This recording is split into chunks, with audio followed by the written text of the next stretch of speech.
Mr. Outer, today I take up on the place. Swap nigga,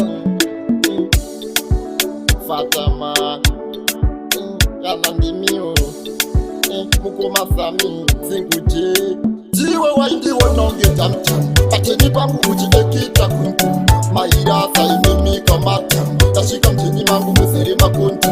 Jiwe waindi wononge tamtam, pateni pangu ujidekita kunku. Maira saimimi kamatam, tashika mtini mangu mziri makuntu. Boizinda kasuparira mumbama, mukazi wangu kufisa chikoma mumbama. Anjifunge kana tushari mana wangu, tanga patiro walula kamteja wangu. Jipa mnini yere manga mchita matiramu, takusikira imuchi batana masamu. Manjina sikuno nyokuru haine shamu, rasti maina nabite mera mukamu. Iwo nonge tamtam, patini pangu ujidekita kunku. Maira saimimi kamatam, tashika mtini mangu mziri makuntu.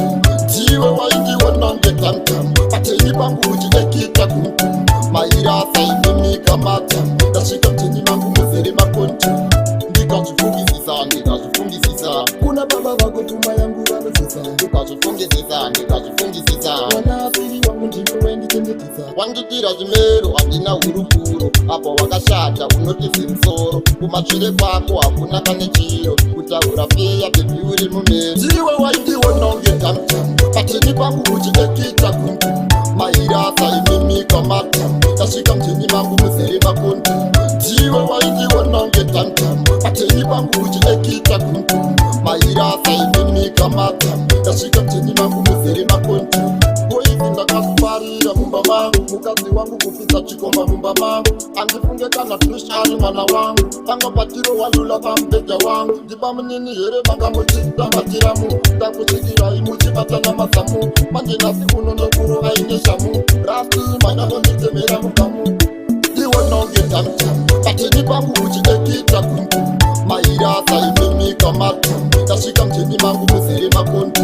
Jiwe waindi wononge tamtam, patini pangu ujidekita kunku. Maira saimimi kamatam, tashika mtini mangu mziri makuntu. Ndikazvifungisisa kuna baba vako tuma yangu vanosisa. Ndikazvifungisisa wana asiri wangu ndino waindichengetisa. Wanditira zvimero handina hurukuro, apa wakashata unotisi.